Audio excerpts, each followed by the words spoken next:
Ladies and gentlemen, welcome back. We are standing on the precipice of history today. If you have been following the trajectory of Asian tennis, if you have been keeping your finger on the pulse of the WTA Tour, you know that something seismic is shifting in the Pacific. But today, we aren't talking about Melbourne. We aren't talking about the clay courts of Paris or the lawns of London. We are talking about Manila. For the first time in history, the tennis world has turned its eyes to the heart of the Philippines, and standing at the center of that storm, standing tall amidst the deafening roar of a nation that has waited decades for a moment like this, is Alexandra Eala. The headline is not just a promise. It is a declaration of intent. Mania in Manila. That is the only way to describe the atmosphere engulfing the Rizal Memorial Tennis Center right now. The news we have all been waiting for is official. Alexandra Eala, the queen of Philippine tennis, the 20-year-old phenom who has shattered ceiling after ceiling, has been seeded number 2 in the inaugural Philippine Open. Let that sink in for a second. Number 2, in her home country, in the first ever WTA 125 event to be hosted on these shores. This isn't just a tournament. This is a coronation. This is the moment where the potential we have discussed for the last 4 years transforms into dominance. We're looking at a draw that is stacked. We're looking at pressure that would crush a lesser athlete. But Alex Eala isn't just surviving the hype. She is surfing it. She is ready to dominate the world. And it starts right here, on the courts that raise a culture that defines her. You have to understand the context of this week to truly grasp the magnitude of what we are witnessing. For years, Filipino tennis fans have had to watch their heroes from afar. They have stayed up until 3 a.m. to catch a glimpse of Eala fighting through qualifiers in Europe or streaming grainy feeds from ITF tournaments in remote locations. But now, the tour has come to them. And it has come specifically because Alex Eala has forced the door open. She has willed this moment into existence with her racket, ranking 49 in the world. A career high achieved just weeks ago in January 2026. She enters this tournament not as a hopeful wild card, not as a promising junior, but as a legitimate world-class contender who is statistically favored to reach the final.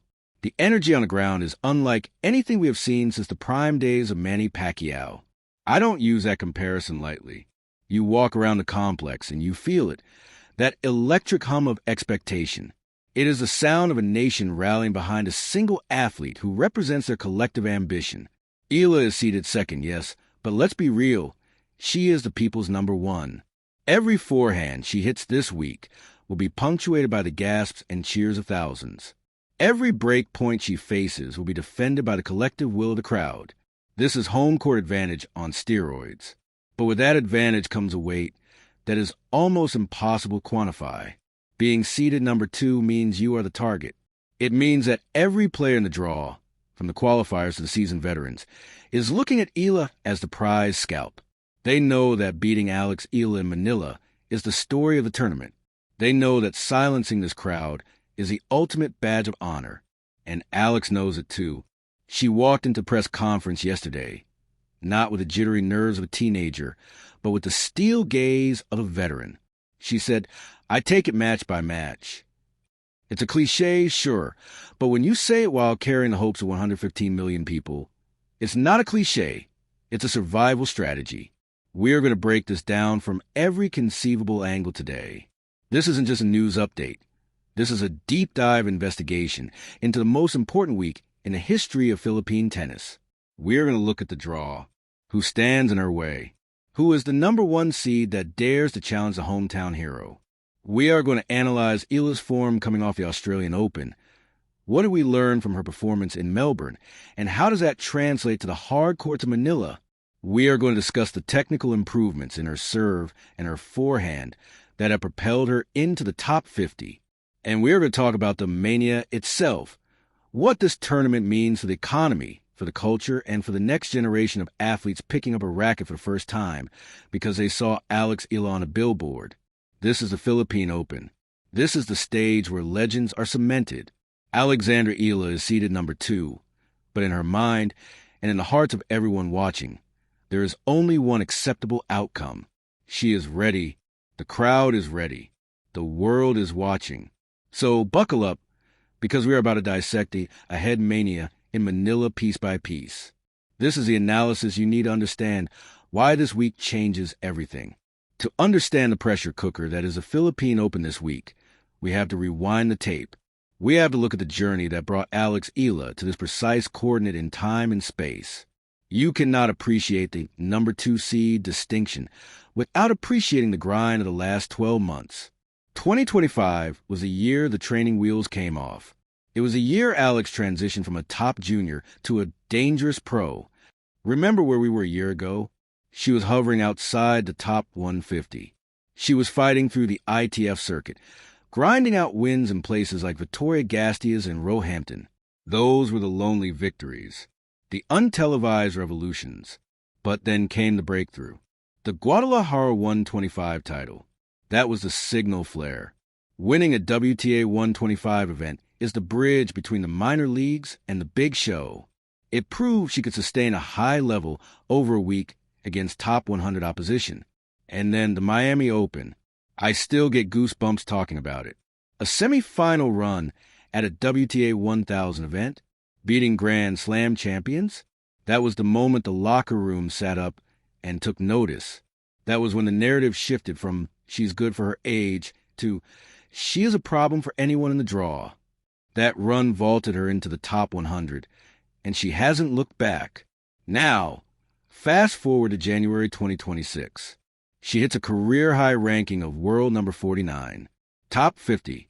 That is the elite club. That is a territory where you get direct entry into Grand Slams, where you get respect from the officials, where you get the prime practice courts. And it is this ranking, this hard-earned number 49, that allows her to enter the Philippine Open as the number 2 seed. This seeding is not a gift. It is not a PR stunt by the organizers to hype up the local crowd. It is a mathematical reflection of her standing in the global game. She earned this seed with every drop of sweat in 2025, and that is why the Mania is justified. The fans aren't just cheering for a local favorite. They are cheering for a legitimate global contender who happens to be one of their own. Section 2. The tournament landscape, analyzing the draw. Let's get into the weeds of this tournament. The Philippine Open, a WTA 125 event. Some might dismiss 125s as lower tier, but looking at this draw, that would be a massive mistake. The field is dense. You have hungry players hovering around the top 80 and top 100 who are desperate for points to secure their spots in Roland Garros later this year.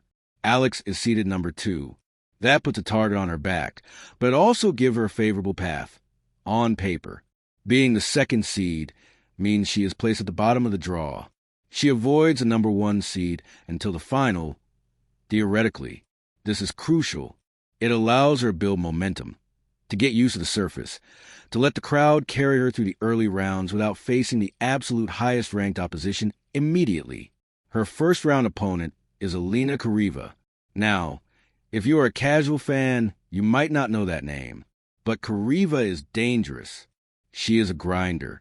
She has played Alex before in the juniors and on the ITF circuit. There is history there. Kariva knows Alex's game. She knows the lefty spin. She knows the patterns. And more importantly, she has nothing to lose. Imagine being Kariva walking onto the center court at Rizal Memorial. The crowd is screaming against you. The pressure is entirely on the girl on the other side of the net. That makes Kariva dangerous. She can swing freely. Alex's mindset here has to be bulletproof. In her press conference, she alluded to this. She said, "I never go into any tournament thinking to win the whole thing immediately." That is the Rafa Nadal Academy speaking. That is the discipline of point by point. She cannot be thinking about lifting the trophy on Sunday while she is playing a first-round match on Monday. The moment she looks ahead, the moment she lets the mania get into her head, is the moment she becomes vulnerable. We also have to talk about the conditions. Manila in January is not exactly winter. It is humid. It is sticky. The ball flies differently in this air compared to the dry heat of Melbourne or the cool evenings of Europe. This is Alex's home turf, yes, but she spends most of her year training in Spain. She has to acclimatize just as much as the Europeans do.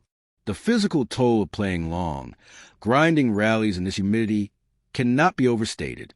This is where her fitness, which has improved drastically over the last season, will be tested. Section 3. The technical evolution. Why she is ready. Why are we so confident? Why does the headline say ready to dominate? It comes down to the technical evolution of Alexandra Eala's game. If you watched her in 2023 versus 2025, it is almost like watching two different players. The biggest change? The serve. For years, the serve was the attackable wing. It was the entry point for her opponents. But in the last 6 months, we have seen a revamped motion, a higher toss, more leg drive, and crucially, better placement. She isn't just spinning it in anymore. She is hitting spots. She is earning free points. In the modern women's game, if you cannot hold serve easily, you cannot survive in the top 50. Alex has shored up that weakness. Then there is the forehand. That lefty forehand has always been her weapon, her lasso, but she has added a flattening capability to it. She can still hit the heavy, Nadal-esque topspin to push opponents back, but now, when she gets a short ball, she can flatten it out and drive it through the court. That versatility is a nightmare for defenders. And let's not forget the net game. We saw it in her doubles run at the Australian Open. She is becoming more comfortable moving forward. She is finishing points at the net, taking time away from her opponents. In a tournament like the Philippine Open, where the courts might be playing slightly faster or the pressure is high, the ability to shorten points is invaluable. But the most critical technique she brings this week is mental. You cannot teach what Alex has learned in the last year. You cannot teach the experience of walking onto a court against IGA Swiatek. You cannot teach the resilience of saving match points at the U.S. Open. She has been in the trenches. She has faced the best in the world. So when she steps out against the top 100 player in Manila, she isn't intimidated. She has seen faster balls. She has seen heavier spins. That mental callus, that belief that she belongs, is her greatest asset this week. Section 4, the Mania, cultural impact and pressure. We need to spend some time discussing the Mania aspect of our headline. This isn't just sports. This is sociology. The Philippines is a country that worships its athletes with a fervor that borders on religious. When Manny Pacquiao fought, the crime rate dropped to 0. Traffic stopped. The nation held its breath. We are seeing the early stages of that phenomenon transferring to Alex Eala. She is the first Filipino tennis player to reach this height. Every match she plays is history. Every win is a first. And hosting the tournament in Manila amplifies this 1,000-fold. The organizers have done a brilliant job marketing this. Ahead, Mania, it captures the anticipation. But think about what that feels like for a 20-year-old. Imagine walking out to warm up and having 5,000 people chanting your name before you even hit a ball. It is intoxicating, but it is also suffocating. There is a danger here. The home court curse is a real thing in tennis. We have seen it happen to players like Amelie Mauresmo in France or Sam Stosur in Australia. The desire to perform for your people can lead to tightness. It can lead to overplaying, trying to hit the lines to impress the crowd, rather than playing percentages. Alex has to play inside a bubble. She has to use the crowd's energy to lift her when she is down, but she has to tune out the noise when she is serving for the set. It is a delicate balance. She has mentioned in interviews that she feels grateful rather than pressured. She frames it as a privilege. That is the right attitude. But maintaining that attitude when you're down a break in the third set is a different beast entirely. The impact of this tournament goes beyond this week. If Alex performs well, if she makes a final, or dare we say wins a title, it will spark a tennis boom in the Philippines. We are already seeing it. Junior academies are full. Kids are asking for rackets for their birthdays. The Eala effect is real. She is not just playing for ranking points. She is playing for the future of the sport in her country. That is a heavy burden, but it is also a massive motivator. She knows that she is building a legacy in real time. Section 5. The opposition. Who can stop her? We talked about Kariva, but who else is in this draw? Who are the spoilers? In a WTA 125, you often have veterans trying to claw their way back up, or young guns trying to break through. We need to keep an eye on the unseeded floaters. Players from Eastern Europe and Russia often thrive in these hard court conditions. They hit flat, They hit hard, and they don't care about the crowd. Alex has to be wary of the big hitters who can take the racket out of her hands. Her defense will be tested. The number 1 seed, let's assume it's a player ranked around 40-45, is the ultimate boss battle. If the seeds hold, we get a 1 versus 2 final on Sunday. That is the dream scenario for the organizers, a showdown for the title. But to get there, Alex has to navigate 4 tricky matches. She cannot look ahead to the final. One specific threat is the heat and recovery. If she gets dragged into long 3-setters early in the week, she will be vulnerable by the weekend. Efficiency is key.